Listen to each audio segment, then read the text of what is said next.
Shalom anak-anak, hari ini kita bersyukur kepada Tuhan karena masih diberikan kesempatan untuk hidup dan beraktivitas kembali.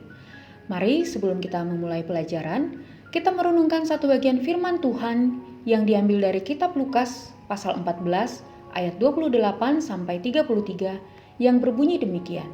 Sebab siapakah di antara kamu yang kalau mau mendirikan sebuah menara, tidak duduk dahulu membuat anggaran biayanya, kalau cukup uangnya untuk menyelesaikan pekerjaan itu, supaya jikalau ia sudah meletakkan dasarnya dan tidak dapat menyelesaikannya, jangan-jangan semua orang yang melihatnya mengejek dia sambil berkata, orang itu mulai mendirikan, tetapi ia tidak sanggup menyelesaikannya. Atau, raja manakah yang kalau mau pergi berperang melawan raja lain, tidak duduk dahulu untuk mempertimbangkan apakah dengan 10.000 orang ia sanggup menghadapi lawan yang menghadapinya dengan 20.000 orang? Jikalau tidak, ia akan mengirim utusan selama musuh itu masih jauh untuk menanyakan syarat-syarat perdamaian. Demikian pula lah tiap-tiap orang di antara kamu yang tidak melepaskan dirinya dari segala miliknya tidak dapat menjadi muridku. Anak-anak, saat ini ada banyak orang-orang Kristen mengikuti Yesus karena menginginkan sesuatu, misalnya berkat, kekayaan, kepintaran, dan lain-lain. Mereka berpikir ketika menjadi orang Kristen, maka Tuhan pasti senantiasa akan mencurahkan berkat-berkat-Nya. Kondisi ini mirip dengan kisah yang diceritakan dalam Alkitab. Ada banyak orang berduyun-duyun mengikuti Yesus dalam perjalanannya. Saat itu Yesus sudah terkenal lewat mukjizat yang dilakukannya, seperti memberi makan 5.000 orang dengan 5 roti dan 2 ikan, mengusir setan, dan menyembuhkan orang sakit. Mereka mengikuti Yesus karena melihat berbagai tanda-tanda mukjizat. Para murid juga berdebat siapa yang terbesar di antara mereka. Mereka berpikir ketika punya posisi dalam kerajaan Allah, maka mereka pun akan terkenal seperti Yesus.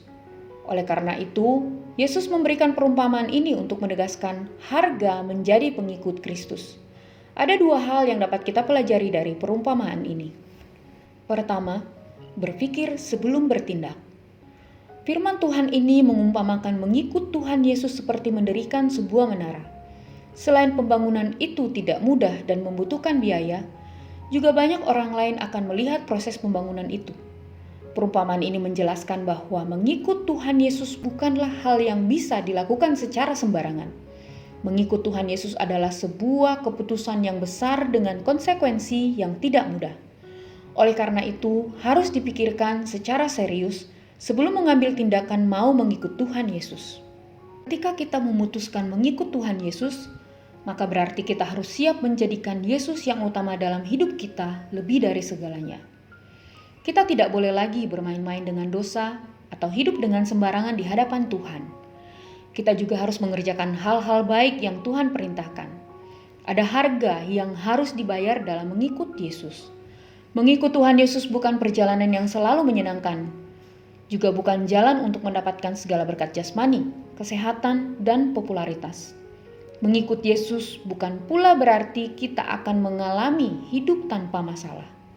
Sebaliknya, mungkin pada saat kita mengikut Tuhan Yesus dan melakukan perintahnya, kita akan dibenci, dihujat, dihina, dan dianggap sok suci atau sok rohani oleh teman-teman dan keluarga kita yang belum percaya kepada Tuhan Yesus. Oleh karena itu, kita harus berpikir dengan serius sebelum bertindak memutuskan mengikut Tuhan Yesus.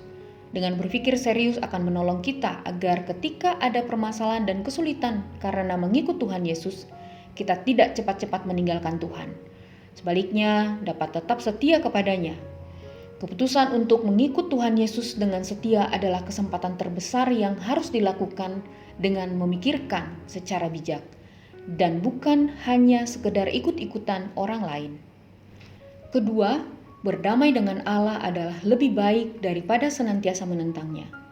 Firman Tuhan ini juga menggambarkan mengikut Tuhan Yesus seperti seorang raja yang harus mempertimbangkan jumlah pasukan yang akan ikut berperang. Apabila raja itu menemukan pasukannya kalah jumlah dan lebih lemah dari musuhnya, maka dia harus memutuskan untuk berdamai. Lalu dia akan mengirim utusannya untuk menanyakan syarat-syarat perdamaian dengan musuhnya. Hal ini menggambarkan kondisi kita sebagai orang berdosa adalah musuh Allah. Sebagai musuh Allah, kita memiliki dua pilihan, yaitu terus mencoba berperang melawan Allah atau berdamai dengan Allah.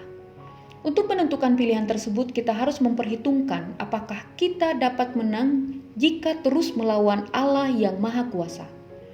Betapa besar kerugian yang akan kita alami jika terus menentang atau melawan Allah. Selain itu, kita juga kuasa. Betapa besar kerugian yang akan kita alami jika terus menentang atau melawan Allah. Selain itu, kita juga bisa mempertimbangkan betapa besar keuntungan yang dapat kita peroleh jika kita berdamai dengan Allah.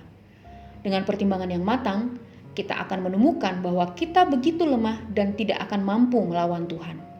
Oleh karena itu, adalah lebih baik untuk berdamai dengannya dan mengikuti semua persyaratannya.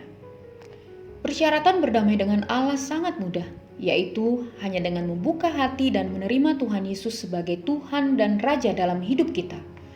Berdamai dengan Allah artinya kita mendapat anugerah keselamatan secara cuma-cuma.